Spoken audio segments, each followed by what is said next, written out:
And I was spending more than half the game with 10 men, and it was an extremely good effort from your players to get out of that with a 0 as well. Yeah, I thought we played well. When we went down to 10, we didn't let it affect us too much. We did what we've done in a couple of games where we defended very well and then tried to counter-attack, and we created a few chances. Unfortunately, we didn't get the goal, but I thought the sending off was a disgraceful decision, by the referee, who I didn't think had a great game tonight. What was your main gripe with that? Because you've seen the replay of it. I think it was never sending off. I mean, if you look at it, the pitch is dry, the ball bounces backwards, and the player loses his balance and goes down. And to say that's a sending off, it's absolutely ridiculous. And then he goes and he books, players, and then doesn't give another player a second booking when he takes down one of our players going through. So, the consistency is not there from referees. After the sending off, you had to shuffle your pack a bit, and you had Devon McKay at centre half, and obviously Stephen Beattie filling in at right back. It's a real testament to your defensive line. You kept a clean sheet with such backups. Dana pulled off an unbelievable save in the first half, and then he hit the post. Other than that, he didn't create too many. A couple of set pieces they were definitely threats on, but I thought we defended very well as a unit. And I said when we created stuff, we got bodies in the box.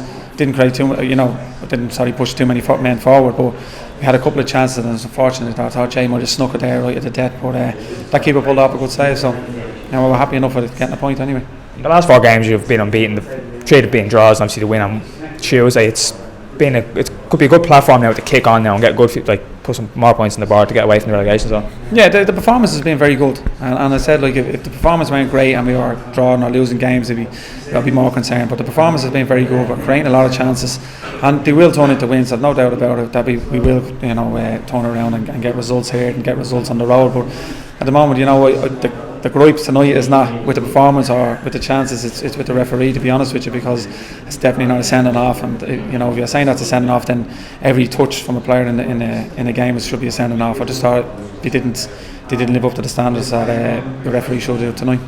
We never got to speak after Tuesday night. It was a good win, and obviously into the quarterfinals now with 8 teams left. There's a good chance now to go and at least get to a cup final. There could be our first cup final in management.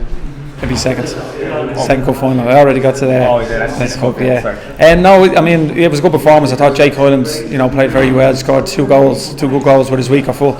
And he's turned into a fine player. And and then Dinny got sent off the week or the couple of days beforehand. Oldest one, and he popped up with a tremendous goal. It was a good test for the lads, because Pat's put out a decent side. So the lads lived up to it, matched to it, and took the game to them in the second half, and I think got their just rewards. But you're right, that we're into the quarterfinals, but we just want to try to get a few league wins under our belt and then take that game against Longford when it comes around. Aidan Price is still out, and Anton Murphy's back. It's only date when Anton Murphy will be fit enough to start, and Aidan Price will be back. Yeah, well, Anton got a couple of minutes, against Pats the other day, but he's not match fit, and again he's missed a lot of training. He's missed the whole of pre-season, so it's important that we work him hard enough. He probably won't be fit enough to start just yet, but if we can get him in games tonight, would have been ideal if we can bring him on. If the game was 11v11, but unfortunately the lads were doing tremendously well and defensively, so there's probably a bit of a risk, but he'll get his chance, and it's up to him now to prove his fitness and get back in. And Aidan Price, he's just a little grade 1 tear on his quad, so hopefully we'll this week that he'll be back training, but we don't know. We'll keep an eye on him and keep assessing him, and we'll see how he is in training.